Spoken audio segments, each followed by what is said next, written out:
When it comes to the onboard LED, the Pico-w is a very different board, at least if you're using it directly in C or C++ via the Pico SDK.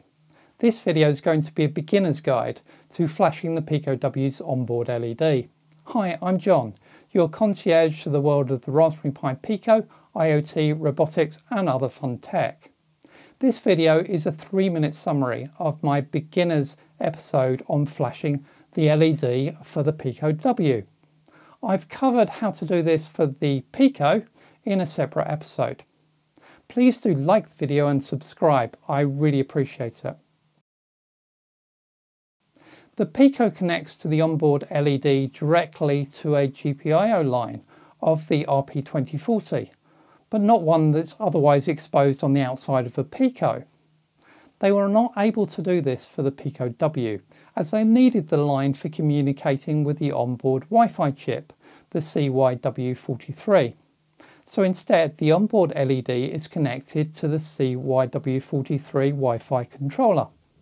To flash the LED, we need to send commands between the RP2040 processor, therefore, and the CYW43 controller. To do this, you need to link a library for the CYW43, and we can see that here in the cmake list.txt file.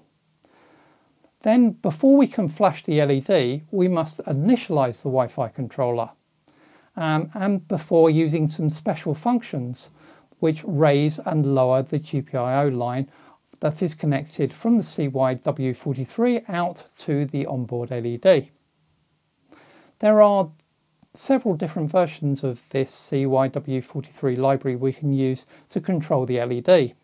The one we chose depends on the model of Wi-Fi and IP communication we're going to use.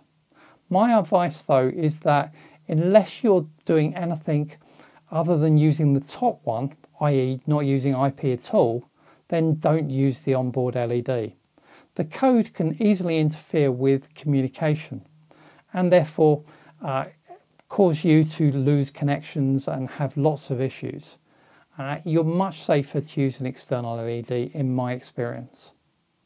Thank you very much for watching. Please like the video as it helps encourage me to make more videos.